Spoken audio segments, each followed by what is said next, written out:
Welcome back to The Unfinished Case, where we delve into unsolved mysteries, elusive criminals, and tales that defy explanation.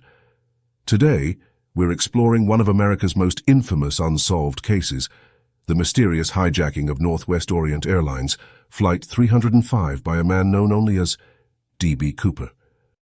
It was the afternoon of November 24, 1971, the day before Thanksgiving. A man calling himself Dan Cooper bought a one-way ticket on Northwest Orient Airlines Flight 305, scheduled to fly from Portland, Oregon to Seattle, Washington. He was an ordinary-looking man in his mid-40s, dressed in a dark suit, white shirt, black tie, and wearing sunglasses. Once on board, Cooper took a seat at the rear of the plane and ordered a bourbon and soda. The crew noted his calm demeanour, his polite manners, and his apparent ease. But they had no idea that he was about to become the man behind one of the greatest mysteries in aviation history. As the flight took off, Cooper leaned in to speak with a flight attendant. He slipped her a note, which she initially ignored, thinking it was just a phone number. But Cooper then leaned in and whispered, "Miss, you'd better look at that note. I have a bomb." The note Cooper handed over was simple and direct. He claimed to have a bomb in his briefcase and demanded $200,000 in cash, equivalent to about $1.3 million today, along with 4 parachutes. He made it clear, if his demands weren't met, he would detonate the bomb mid-flight. The flight attendants and crew had no choice but to comply. The pilots contacted the authorities, and soon the FBI was working frantically to gather the money and parachutes Cooper demanded. All the while, Cooper remained calm. He even reassured the crew that he wouldn't harm them as long as they followed his instructions. After landing in Seattle, Cooper's demands were met. The $200,000 in cash and parachutes were handed over, and in return he released the passengers.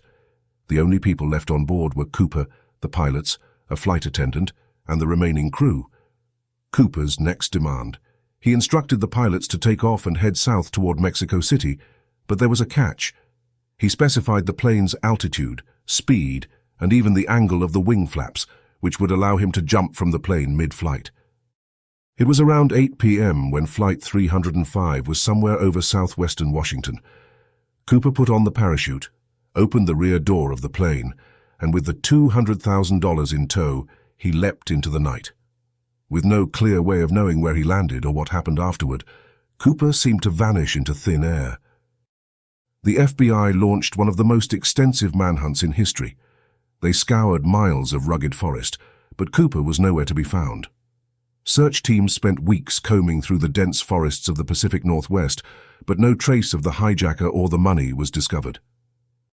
So what happened to D.B. Cooper? Over the years, numerous theories have emerged. Some believe Cooper died during the jump. The conditions were treacherous freezing temperatures, high winds, and thick forests below. Some experts argue that even a trained parachutist would have struggled to survive, let alone a man in dress shoes and a suit. The fact that neither Cooper nor the money was ever found has led many to believe that he didn't survive. Others believe Cooper did survive and simply escaped. Over the years, several individuals have come forward claiming to be D.B. Cooper or to have known him. One such person was Robert Rackstraw, a former Army paratrooper and explosives expert. Though Rackstraw denied involvement until his death, some investigators are convinced he was Cooper, but there's never been any solid proof. In 1980, a young boy found $5,800 in rotting $20 bills along the Columbia River. The serial numbers matched the ransom money given to Cooper. How the money ended up there is still a mystery, and no further cash has ever surfaced. The FBI officially closed the case in 2016, nearly 45 years after the hijacking, without any conclusive answers. But the mystery of D.B. Cooper lives on, inspiring books, documentaries, and endless speculation. It's a case that feels like it was ripped from a Hollywood thriller, yet it's all too real. The D.B. Cooper case remains a cultural phenomenon. People continue to debate his fate, search for evidence, and develop new theories. Did he die in the forests of Washington, or did he escape to live a quiet life under a new identity? And why was he so calm and calculated? This case reminds us of the allure of the unsolved. There's something captivating about a mystery that seems to have no end. Cooper's story has persisted, not because of the crime itself, but because of the possibilities it represents. The unknown, the daring escape. The fact that even in an era of advanced forensic science, we still don't know who D.B. Cooper was or what ultimately became of him.